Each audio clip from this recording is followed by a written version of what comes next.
নমস্কার বন্ধুরা, বর্ণস ডায়েরি চ্যানেলে সকলকে আরও একবার স্বাগত জানাই। আশা করি আপনারা সকলেই খুব ভালো আছেন, সুস্থ আছেন। সামনেই আসতে চলেছে জামাই ষষ্ঠী। জামাই স্পেশাল রেসিপি তো অনেক রয়েছে, কিন্তু আজকের এই রেসিপি কিন্তু শাশুড়ি মা আর মায়েদের জন্য, যারা ষষ্ঠী ব্রত পালন করে থাকেন ওই দিনে, তারা কিন্তু অনেকেই সাবু মাখা খেয়ে থাকেন। তো তাদের জন্য আজকের এই রেসিপি। তবে সাবুকে অনেকভাবে মেখে বা অনেকভাবেই আপনারা ট্রাই করেছেন, তো একবার কিন্তু এইভাবে সাবু দিয়ে, আম দিয়ে আর বাড়িতে থাকা কিছু সামান্য উপকরণ দিয়ে আম সাবু রেসিপি একবার হলেও ট্রাই করতে পারেন। খেতে কিন্তু দারুণ লাগে, আর ঠান্ডা ঠান্ডা এই গরমে কিন্তু সমস্ত মিলিয়ে মন প্রাণ যেন জুড়িয়ে যায়। তো শুধু শাশুড়ি মা মায়েরাই নয়, বাড়িতে যারা আছেন তারাও কিন্তু এই রকমভাবে আম সাবু রেসিপি একবার হলেও ট্রাই করতে পারেন। তো চলুন ভিডিওটা শুরু করা যাক।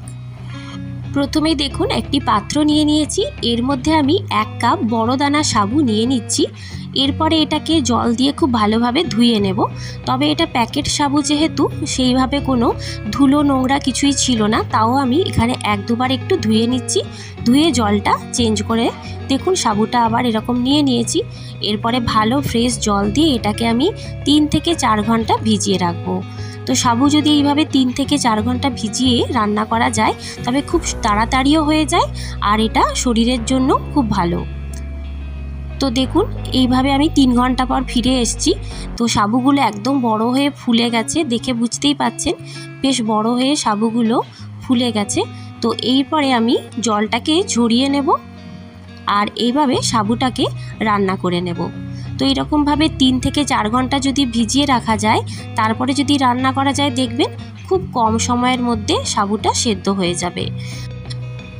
এরপর কড়াতে একটুখানি জল দিয়ে দিয়েছি। জলটা যখন গরম হয়ে উঠবে, তখনই এই ভিজিয়ে রাখা সাবুগুলো এর মধ্যে দিয়ে দিলাম। তো এইভাবে সাবুগুলো সমস্ত কিছু দিয়ে এটা 8 থেকে 10 মিনিট ফুটিয়ে নেব। তো যেহেতু এটা ভেজানো ছিল আগে, তাই 8 থেকে 10 মিনিটের মধ্যেই আমার কিন্তু সাবুটা সুন্দরভাবে সেদ্ধ হয়ে গেছে। আর এটা যদি না ভিজিয়ে করা হতো, তাহলে কিন্তু 20 মিনিট থেকে আধ ঘন্টাও লাগতে পারতো, আর সেক্ষেত্রে গ্যাস অম্বল হয়ে যাওয়ার সমস্যাও থাকে। তো সেই কারণে এরকমভাবে সাবুর দানাকে ভিজিয়ে নিয়ে এইভাবে ফোটালে খুব ভালোভাবে এটা সেদ্ধ হয়ে যায়। তো দেখুন যখন এরকম চারিপাশে ট্রান্সপারেন্ট কালার হয়ে যাবে, জলটা দেখেই বুঝতে পাচ্ছেন ঘন হয়ে এসেছে, আর সাবুগুলোও কিন্তু ট্রান্সপারেন্ট কালার অনেকটাই হয়ে গিয়েছে। তো এই অবস্থাতেই কিন্তু আমি এরকমভাবে দেখুন নামিয়ে নিচ্ছি, না হলে কিন্তু সাবুগুলো গলেও যাচ্ছে, অনেকটা বেশি সেদ্ধ হয়ে যাচ্ছে। তবে দেখুন মাঝে কিন্তু একটু একটু সাদা কালার রয়েছে, তারপরেও কিন্তু এইভাবে আমি তার মধ্যেই যখন ঠান্ডা জল দিয়ে দিচ্ছি, দেখুন সাথে সাথে কিন্তু একেবারে ট্রান্সপারেন্ট কালার হয়ে গেছে, একদম স্বচ্ছ কাচের বলের মতো। দেখুন প্রথমে কিন্তু দেখলে মনে হবে ভেতরে এখনও সাদা ছিল, কিন্তু যেই আমি গরম অবস্থায় এটাকে ঢেলে ওপর থেকে ঠান্ডা জল দিয়ে দিলাম সাথে সাথেই, তখনই কিন্তু সুন্দরভাবে স্বচ্ছ কালারটা চলে এসেছে। আর এদিকে একটা বড় পাকা মিষ্টি আম আমি কেটে নিচ্ছি। তো এখানে আমি একটা গোটা আম নিয়েছি, আর একটা আমের কিছু টুকরো এখানে আমি ব্যবহার করব পরে সেটা সাজাবার জন্য। তো এখানে একটা গোটা এখানে আমি ভালোভাবে এটা দিয়ে দিলাম একটা মিক্সিং জারের মধ্যে।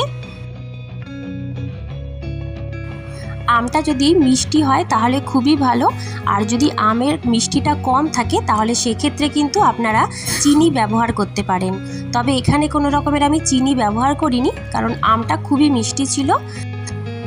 আর লাগবে এখানে বেশ ঘন দুধ, এটা আমার আগে থেকেই জাল দেওয়া ছিল, আর দুধের মধ্যে কিন্তু গুঁড়ো দুধ দিয়ে ঘন করে জাল দেওয়া ছিল। তো সেই কারণে মালাই দুধ আপনারা ব্যবহার করতে পারেন।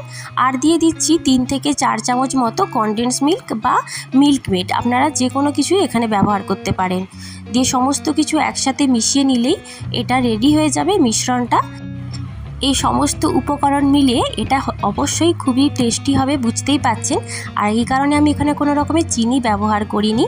আর এখানে দেখুন হাতের কাছে আমার নারকেল ছিল, তো নারকেল কুচিয়ে দিয়েছি আর ডুমো ডুমো করে কাটা, আর তার সাথে আমসত্ত্ব কিছু, আর দিয়েছি পাকা আমের কিছু টুকরো। এরপরে এইটাকে তৈরি করে নেব। তো এই মিশ্রণটাকে ফার্স্টে আমি একটি বড় পাত্রের মধ্যে ঢেলে নিলাম, আর এই মিক্সিং জারের মধ্যে কিছুটা দুধ দিয়ে এটাকেও ধুয়ে এর মধ্যে ঢেলে দিয়েছি। তো তো দুধটা কিন্তু অবশ্যই ঘন হওয়া দরকার, তাতে কিন্তু টেস্টটা খুবই ভালো হয়। আর এরপরে দেখুন এই সাবুটাকে দিয়ে দিচ্ছি, সেদ্ধ করে রাখা সাবুটা। তো এখানে কিন্তু সেদ্ধ করে রাখা সাবুটা এরকমভাবে জড়ো হয়ে আছে এক জায়গায়। তবে এইভাবে মিশ্রণটি যেহেতু ঠান্ডা জলের মধ্যে মিশিয়ে দেওয়া হয়েছিল সাথে সাথেই, সেই কারণে দেখুন এর মধ্যে দিতেই কিন্তু সাবুদানাগুলো এক একটা করে সুন্দরভাবে ছেড়ে গেছে। একটা সাবুদানার সাথে একটা সাবুদানাও কিন্তু লেগে নেই। আর এরপরে দেখুন পরপর কিন্তু এই নারকেলগুলো দিয়ে দিলাম, তারপরে কিছু আমের টুকরো আর কিছু আমসত্ত্বের টুকরো, সমস্তটা একসাথে দিয়ে খুব ভালোভাবে এটাকে মিশিয়ে নেব। ব্যাস কোনো রকমের ঝামেলা ছাড়াই এই আম সাবুটা কিন্তু একদম রেডি হয়ে যাবে। যারা সাবু খেতে পছন্দ করেন তাদের তো খুবই ভালো লাগবে, আর যারা সাবু খেতে একদম পছন্দ করেন না তারা কিন্তু একবার এই রেসিপিটা অবশ্যই ট্রাই করবেন।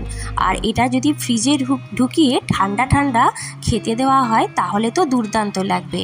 আর যদি সাথে সাথে এটাকে পরিবেশন করতে চান তাহলে এইভাবে কিছু বরফ টুকরো এর মধ্যে দিয়ে এটাকে পরিবেশন করলেই হবে। তো এখানে আমি সাথে সাথেই যেহেতু এটা সার্ভ করে দিচ্ছি সেই কারণে বরফ কুচি আমি এর মধ্যে দিয়েই দিলাম, দেখতে পেলেন।